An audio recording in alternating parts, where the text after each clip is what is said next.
Hello everyone.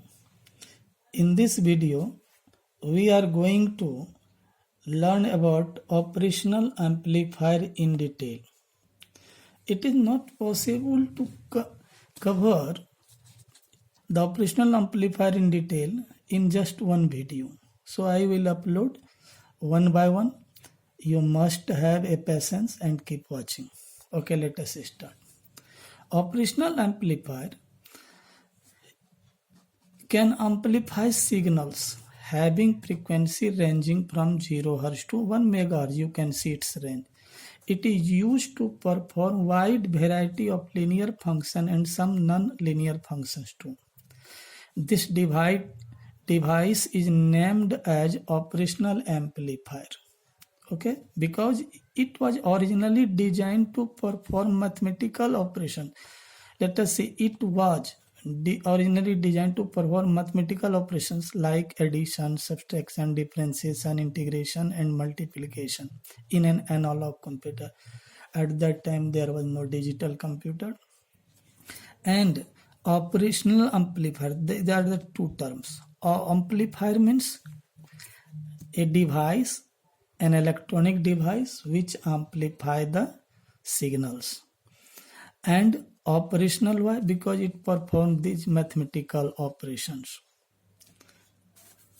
Now, at that time, there was no computer to perform such functions.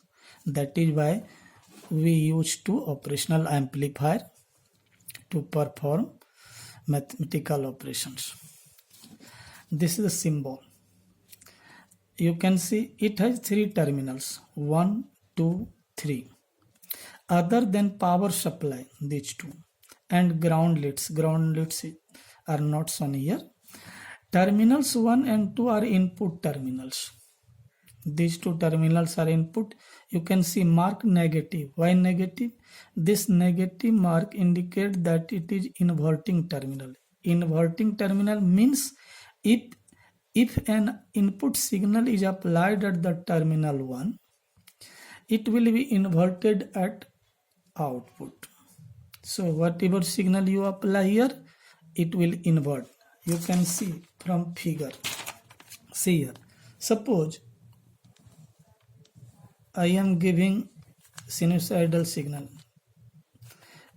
This is lower half, this is upper half.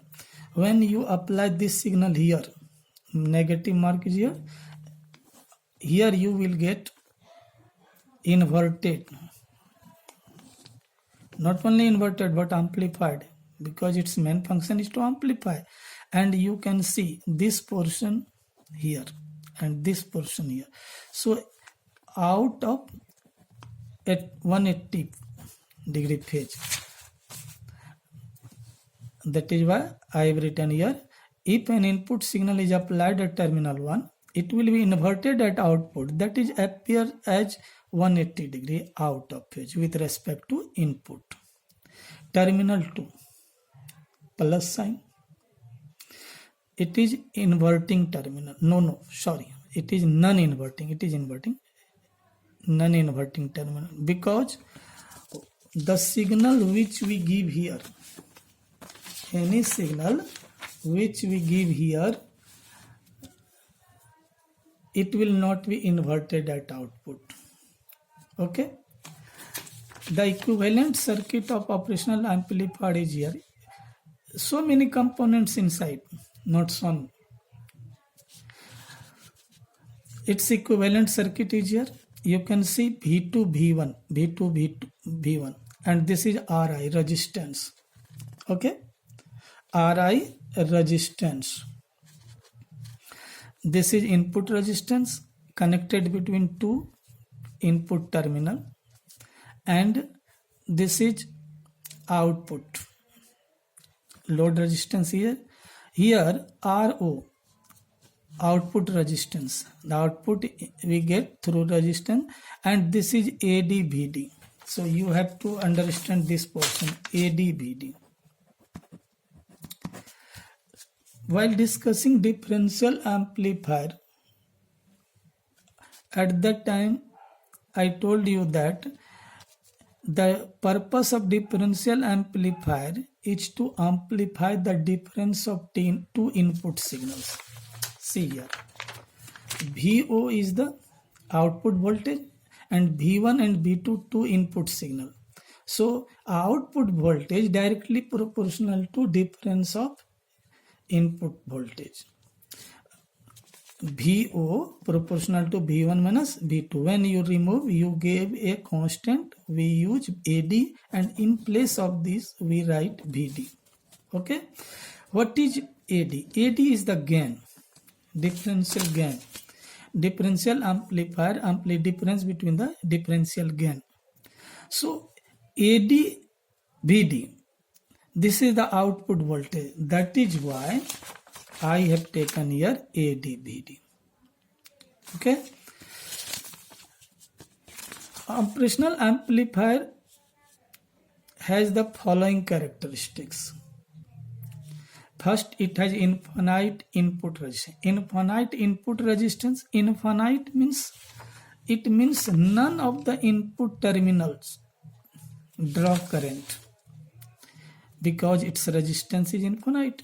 So here I1 is equal to 0, I2 is equal to 0.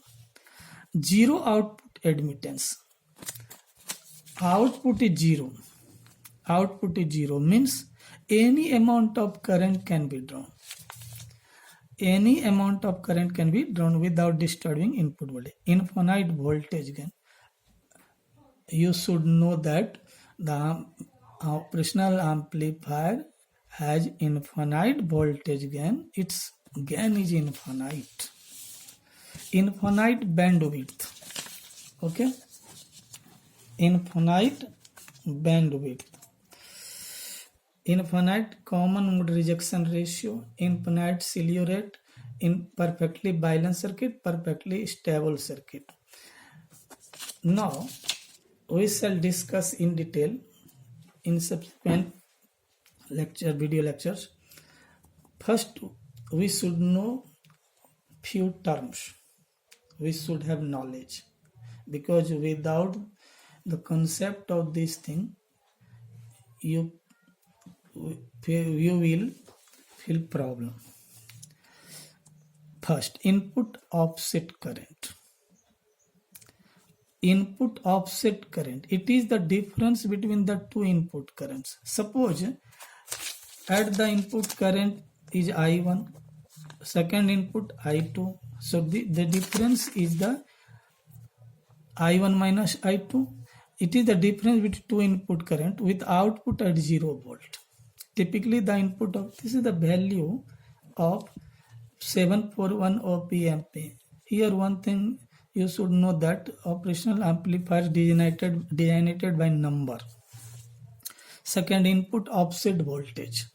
In an ideal op amp, when both inputs are at 0 volt, the output should be 0. See here. If it is at 0 volt, so 0 0 means output should be 0, but it is seen that some voltage appears here. Due to imbalance of the circuit, some voltage appears here. Now the extra voltage can be eliminated by giving a small voltage. So input offset voltage is defined as the necessary input voltage required in one of the input terminal to offset or make the output to be 0, which we get as extra. Typically the input offset voltage, this is the value.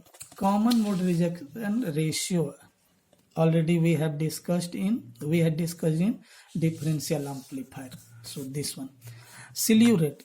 It is the maximum rate at which the output voltage can change. The slew rate makes the output voltage to change at slower rate. Actually, if the output waveform, if slew rate is disturbed, then output is here distorted. See here, suppose this is the square wave, this is the original wave, this square wave, but when you pass through this wave, you will get distorted. You see here, red mark is distorted. So The output waveform is a distortion of the input waveform. Now next, input bias current. The input bias current is the average of current enter into the two input terminals with the output at 0 volt. So this is the input bias current, means when output is kept at 0 volt, and the current which enters here, the current which enters here, the average taken, average is input bias current. So thank you. Next we will discuss in next video.